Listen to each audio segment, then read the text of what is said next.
Good morning, people of Earth. Welcome to the fucking news with me, Dick Jackson, on the 7th of January, 2026. I like to pause at the beginning of these videos because I've noticed I keep getting cut off. I'll be mid, good morning, Vietnam. And suddenly the video starts. So, good morning.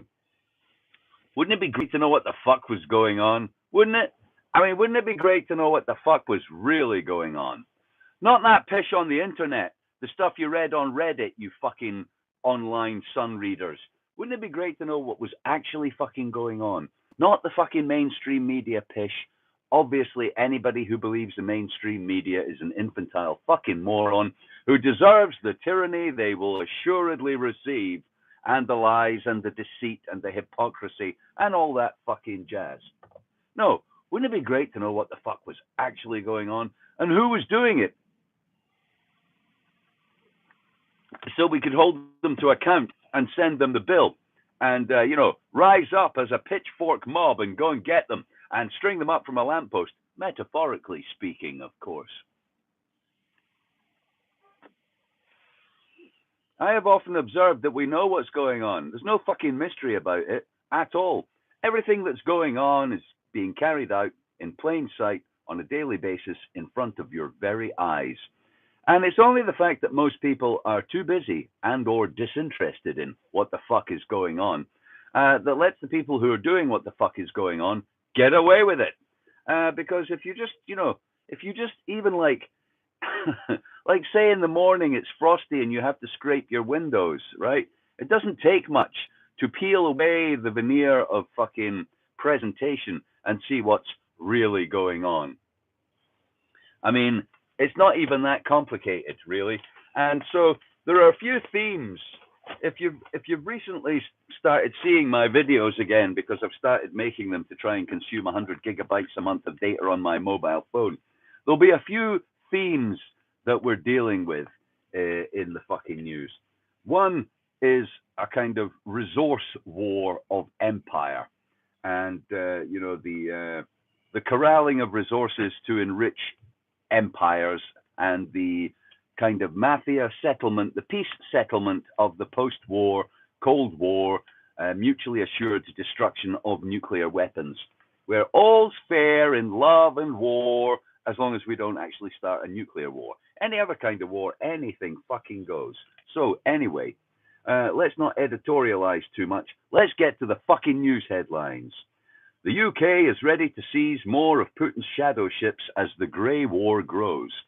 This is the news that yesterday, America and Britain together, in an unholy alliance, like Batman and Robin, with Trump as Batman and Keir Starmer as Robin, a gay, lesser superhero,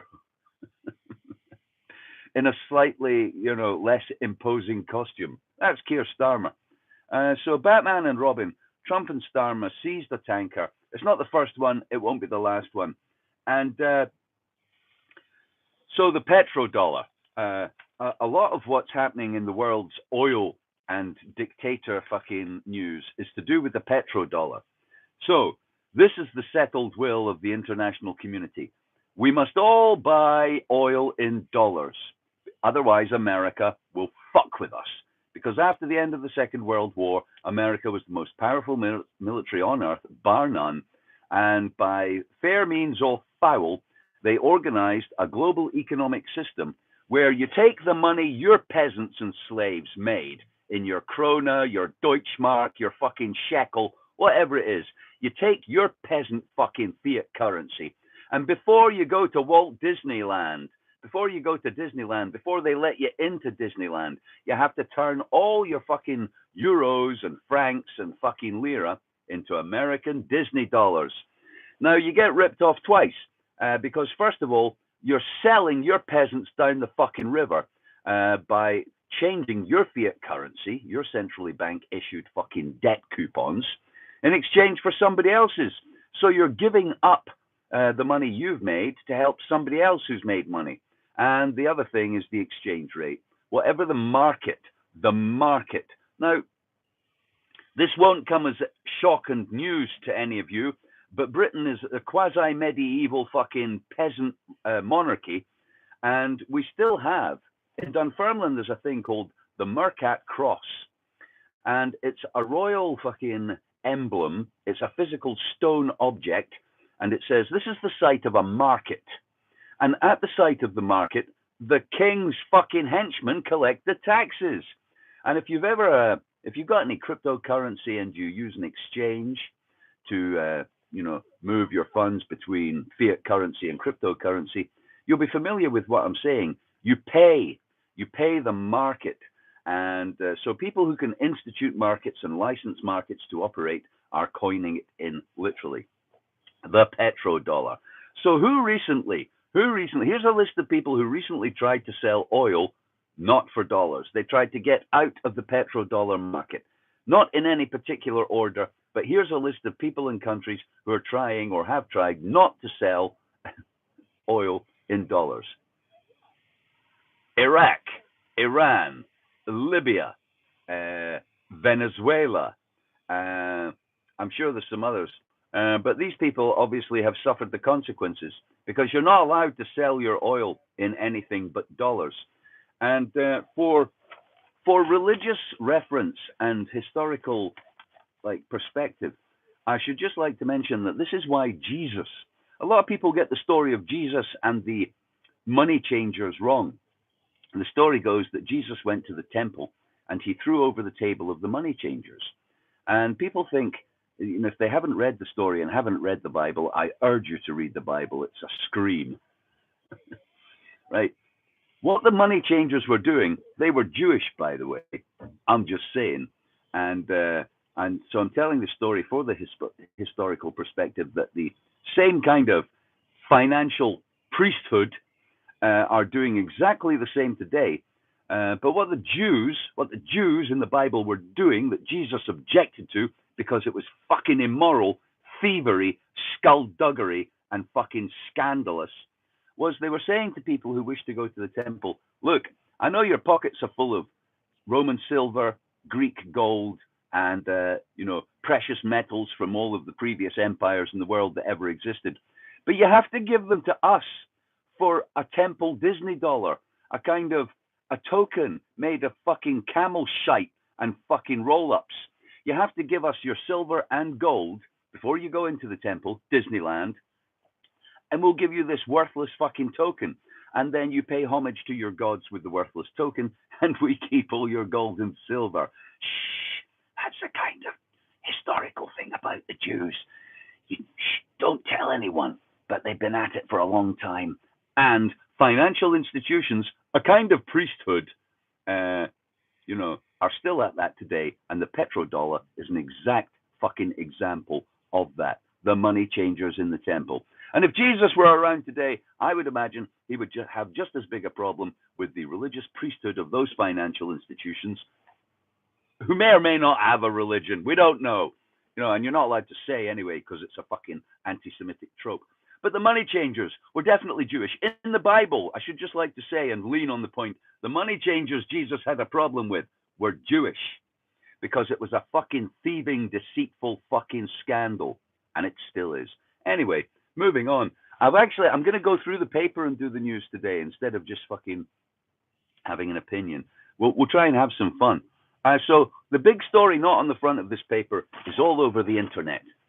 An attractive blonde woman has been shot dead. An attractive white blonde woman has been shot dead by ICE in America, the Immigration Control and Enforcement Officers of the United States. Now, these people are a heavily armed federal law enforcement force who appear to have been given carte blanche to do whatever the fuck they want to, whoever the fuck they want to do it to, by the current regime of America. Whatever you think of that, that's besides the point of this story. So the woman was shot dead. And there's a video, you can watch the video online. The government of America have already said that federal law enforcement officers were attacked by a woman who had weaponized her car in an effort to thwart the legal fucking blah, blah, blah, blah of the ICE officer. Well, I watched the video. And this weaponized vehicle is driving away from the officer when he shoots her twice in the face at point blank range. He himself was rushed to hospital and treated for professional injury sustained in the line of pretending he killed somebody lawfully. I think they had to extract his fucking lie gland. Anyway, the thing about this is, if she weaponized her car by driving away from him, it seemed to me a bit like a sort of rape murder victim being accused by the rape murderer of weaponizing her vagina. I was just trying to rape her, and she was trying to weaponize her vagina. What she wanted to do was run away with her vagina, stitch some shark teeth into it, come back, let me rape her, and my fucking cock would all be fucked up with shark teeth. That's how she was weaponizing her vagina. Your Honor, I urge you to set me free. Weaponized her vehicle. It's good that the police are shooting white people instead of black people in America, just to even the score up, although I observe that statistically, the police do shoot dead more white people in America than black people, because there are more white people. It's just like, a statistical fucking eventuality. Let's do the fucking news. Thousands flee fresh fighting in Aleppo. It's a Toyota Aleppo, like a Toyota pickup truck. No, this is news about the United States of Sunni Arabia. I know it's not fashionable to talk about it, but we, far from being the forces of peace, freedom, and democracy, in the Middle East, we facilitate any gung-ho Muslim terrorist fucking theocratic fascist fuckwad retard religious psychopath, as long as they are aligned with the Sunni regime of Saudi Arabia. And that's what, so the new government of Syria, so we've overthrown Assad and his lovely wife, and we replaced them with people who were formerly wanted as terrorists. We've recognized them as the legitimate government, and we now ignore them brutalizing and murdering other religious minorities in their country because Saudi Arabia likes it like that. And Saudi Arabia is also responsible for overthrowing the Muslim Brotherhood in Egypt and replacing them with a military dictator, instituting a series of religious schools around the world called madrasas that promote 9th century Wahhabism in Africa, Indonesia, Afghanistan. Boko Haram are the Sunni Wahhabists all over the world. Muslim terror, religious psychopaths, funded by you pumping Saudi gas and America looking the other way as it fucking raises the flag of freedom over your fucking V8. There's a story here. So yeah, the themes of the fucking news are likely to be a Israeli Jewish lobby funding your government and making your government get your country into debt so that the financial priesthood of the international financial regime can profit from your country being in debt and paying back interest on your debt, and you're all working till you die, suckers. Climate change and stupidity. So here's a story about climate change, and it's disgusting. The Church of England, the Church of England and its priests are fully on board the climate change. No, say no to climate change. And the 4 people, including a retired Church of England vicar, pleaded not guilty to trespassing during a protest at Bath Abbey. The magistrate heard that the Christian Climate Action Alliance barricaded themselves in a tower before unfurling a banner reading, "Don't crucify creation." The fuck you can get on board this Christianity? You spent the last fucking 1,000 years raping the planet. At no point does the Bible or Christianity have a problem with denuding the planet's resources or poisoning its oceans or fucking over brown people for their resources so we can all have a happy meal. So don't start pretending now, because I've noticed this. I've been on a few protests during COVID. I went on quite a few protests during COVID against masks, vaccination, travel bans, and some of the most vociferous and fucking active members of these protest groups were Christians trying to shoehorn and inveigle their way into the good books of fucking, activists and people who are fighting for rights and freedom and liberty in this country, as if they stand shoulder to shoulder with them. Fuck you, Christianity. You don't stand shoulder to shoulder with anybody who wants freedom and liberty. You are lying, psychopathic, rabid scumbags. And, it will only get worse. It will only get worse as the climate change protest turns into a fight of good against evil when framed by these fucking retards. I believe, humans are changing the climate, but I don't give a fuck. I really don't. It's just it's just a fact. Let's show fucking what.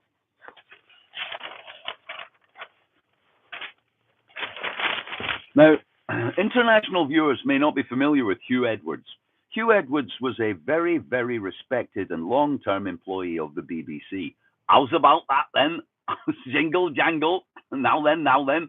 All right. Very long, highly respected. He was one of the most respected news anchors on the BBC for decades.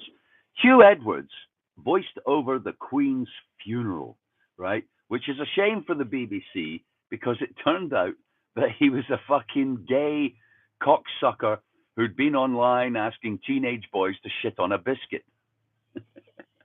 And now, because he's the voice of the Queen's funeral, they can't show any more of that footage because every time Hugh Edwards speaks, people will be thinking, is he going to talk about shitting on a biscuit in a minute? Here, Her Majesty's coffin carried on a carriage by, surrounded by 6 incredibly handsome young men from the Queen's Guard who look like they could all really do with shitting on a biscuit. But the problem I have with this story is not that Hugh Edwards like to go online and ask teenage boys to shit on a biscuit. It's that, I thought we were okay with that. I thought we were okay with that. All this like, whatever your sexuality, I'm a he, he's a she, she's a he, being gay is okay. I'm okay with your sexuality. I don't care if you want to watch a teenage boy shit on a biscuit, as long as we're all consenting adults. So what happened was a kind of like pearl clutching, hand wringing, oh my God, Hugh Edwards has sexuality. We thought he was a fucking robot. No, he's a dirty old man who likes to watch young people shit on a biscuit.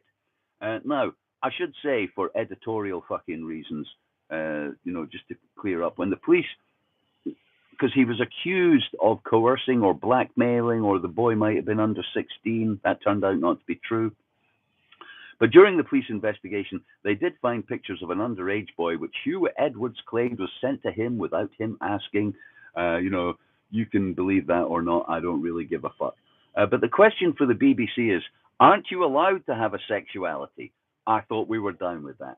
And I thought at the time it was a shame Hugh Edwards wasn't allowed to continue presenting the news so, we could watch the Queen's funeral with a man who likes to shit on biscuits.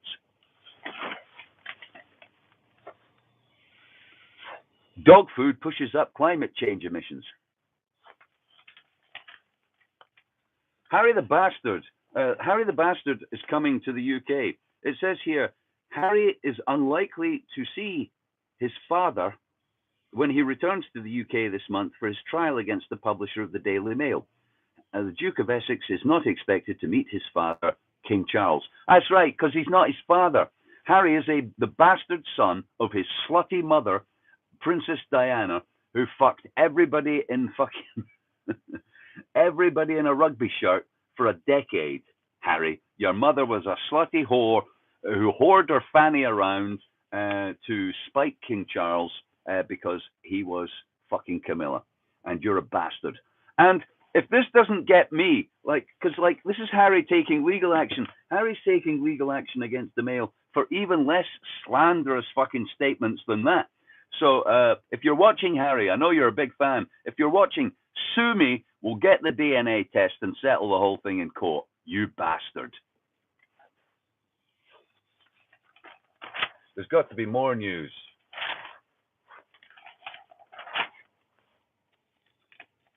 There's a whole list of stories about Trump and Venezuela and Cuba and Greenland and all that jazz. I mean, for anybody who thinks, I did Has America Gone Rogue the other day. For anybody who thinks that the last 50 years were all about peace, freedom, and democracy. What the fuck were you? What the fuck were you on? What the fuck were you on? Really? Nothing could be further from the truth. Britain is a country that stood side by side America as it invaded Iran and Afghanistan, bombed Libya, overthrew the democratically elected government of Egypt, and claimed that all of these things were legal in international law.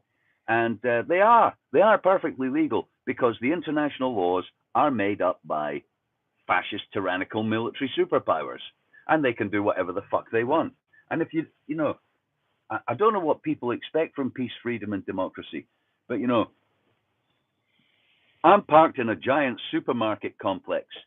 From here, I can see a Pizza Hut, a McDonald's, a giant supermarket, a cash machine, a petrol station that pumps Saudi gas, and a travel agent where you can go to some far-flung part of the world and have brown people serve you a pina colada at the pool, and then you fly back here, and all you've got to do, honestly, all you've got to do to live that life of opulence and luxury and fucking, like, you know, salmon, caviar, and champagne every day, all you got to do is empty buckets or work in a call center.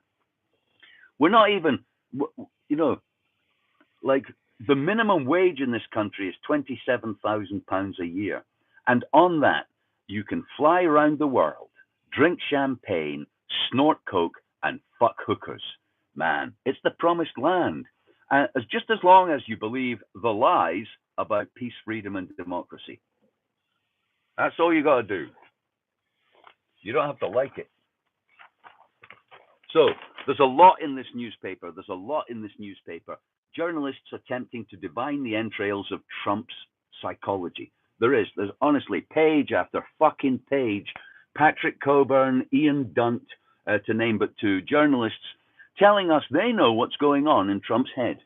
And it's all fucking pish. It's all stuff about strategic mineral reserves and fucking, you know, the petrodollar and Greenland security guarantees.